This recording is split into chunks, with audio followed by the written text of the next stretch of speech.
ဆိုင်တော့ ဘယ်ခန်းရလဲ ဒီခဲ့ရမှာဘူး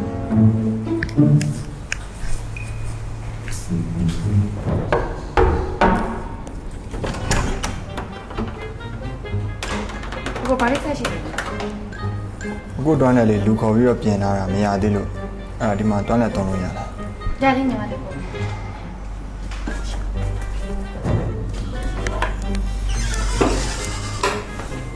ဘာအစင်မပြေလို့လဲ အော်မဟုတ်ပါဘူးနောက်လဲအခုညီလိုရင်ကိုလာခဲ့မယ်နော် ရပါတယ်ဟိုကလေ The next day.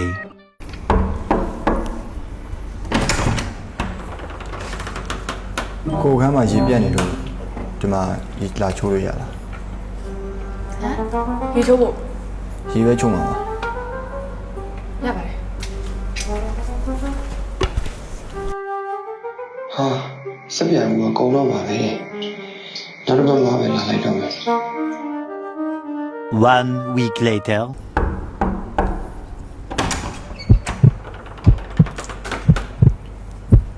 အခုခန်းရေမလာသေးလို့ရေချိုးလို့ရအောင် ရပါတော့ကိုရ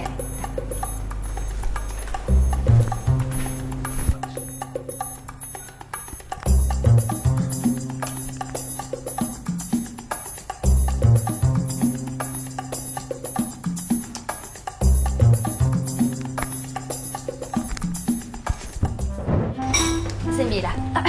ပြေစက်ပြလေးကမှုေးနေတာပဲနော် မကြအခဲလေးပါဝယ်ရတယ်။ तू ကကြတော့မျက်နှာပါတက်လို့ရတယ်။အဲ့ဒါတွေကစီရန်ပါတဲ့တူရင်ဝန်တတိတလေးလေးစက်ပြလေးလေ။ဂျဲတိုက်ဆိုတော့နူးညံ့ပြီးတော့အစိုးတက်ကိုကြကြထိန်းမိနိုင်တယ်လေ။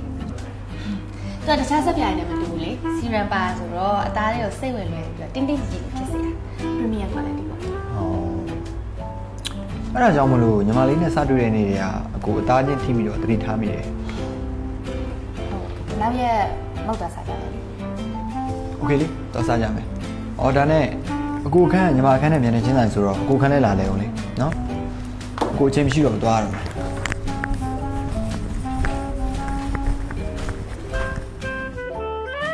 A few moments later. မလေးဘသူရှာလဲမသိဘူး အော်ဒီခက်တော့ကိုလေတတိတလေးလေးစက်ပြရေးလေးတက်ဆောင်ပေးလို့ကိုတိလာတော့လေအရက်ရှိရှိအသားလေးချိုးချိုးလေး ။အော်အင်ကြီးလေးတည့်ရလေးညီမလေး။လွန်ခဲ့တဲ့6လတော့ဆုံးသွားရဲ့အင်ကြီးလေးကရေချိုးခန်းမှာရှော်လေးပြီးတော့ဆုံးသွားတာ မနောက်ပါနဲ့ကိုလည်းညီမနဲ့မနေ့ကမှတွေ့ကြတယ်စက်ပြလာပေးတယ် ။မနောက်ရင်မလေးတကယ်အတီးပြောတယ်